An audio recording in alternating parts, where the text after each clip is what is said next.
नमस्कार, मैं राहुल कठेरिया। आज लोकसभा में राहुल गांधी जी ने बेहद आक्रामक तरीके से मोदी सरकार के ऊपर हमला बोला।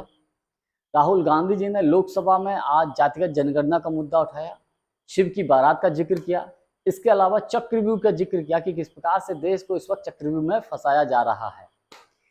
इन्हीं सारी बातों पर मैं और अधिक चर्चा करूं, लेकिन उससे पहले यदि आपने अभी तक हमारे चैनल को सब्सक्राइब नहीं किया है तो सब्सक्राइब जरूर कर लीजिए और घंटी के बटन को जरूर दबा दीजिए।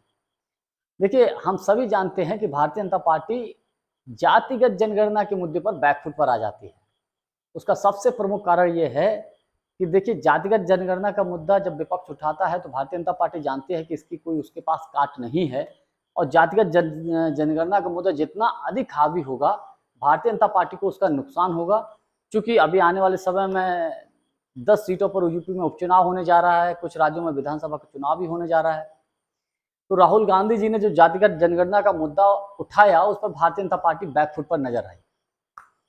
दूसरा, उन्होंने जो शिव की बारात का जिक्र किया, यानी भगवान शंकर जी की बारात का जिक्र किया। उन्होंने कहा कि देखिए, शिव जी की बारात में किसी भी धर्म का कोई भी व्यक्ति आ सकता है, उसमें नाच गा सकता है। एक तरफ शिव की बारात है, एक तरफ वो लोग हैं जो चक्रव्यूह रच रहे हैं। जो लोग चक्रव्यूह रच रहे हैं वो शिव की बारात को पराजित नहीं कर सकते, हरा नहीं सकते। उन्होंने ये जिक्र किया और चक्रव्यूह को लेकर उन्होंने यहाँ पर जिक्र किया अभिमन्यु को लेकर। उन्होंने कहा कि जिस प्रकार से इतिहास आप पढ़िएगा, महाभारत पढ़िएगा, तो अभिमन्यु को 6 लोगों ने अभिमन्यु को मारने के लिए चक्रव्यूह रचा था। उसी प्रकार से इस वक्त देश में 6 लोग हैं जो चक्रव्यूह रच रहे हैं। उनके कहने का मतलब ये था और उन लोगों का उन्होंने नाम भी खुलासा कर दिया, जिसमें प्रधानमंत्री मोदी जी, गृह मंत्री अमित शाह जी, आरएसएस मुखिया मोहन भागवत जी, अजीत डोभाल जी और अंबानी और अडानी का उन्होंने नाम लिया। जैसे ही अंबानी और अडानी का नाम लिया, वैसे ही स्पीकर साहब जो है भड़क गए।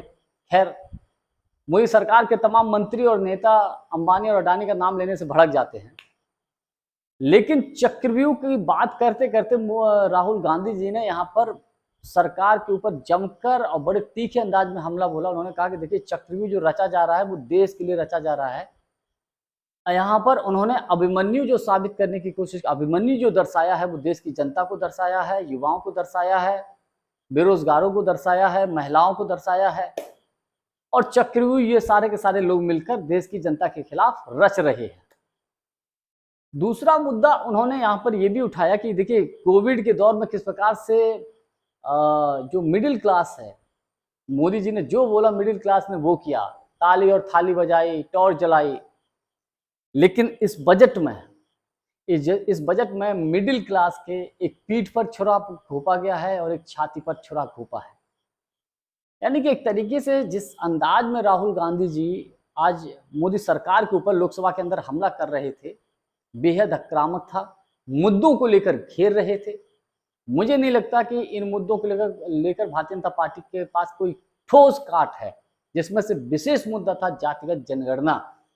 और कांग्रेस या इंडिया गठबंधन इस मुद्दे को और अधिक हवा देता ही रहेगा, क्योंकि भारतीय जनता पार्टी के जो हिंदुत्व की सबसे बड़ी काट है वो है ये जातिगत जनगणना। मुझे ऐसा लगता है। जानकारी हमारी आपको कैसी लगी, कमेंट्स करके हमको जरूर बताइएगा। बहुत बहुत धन्यवाद। नमस्कार।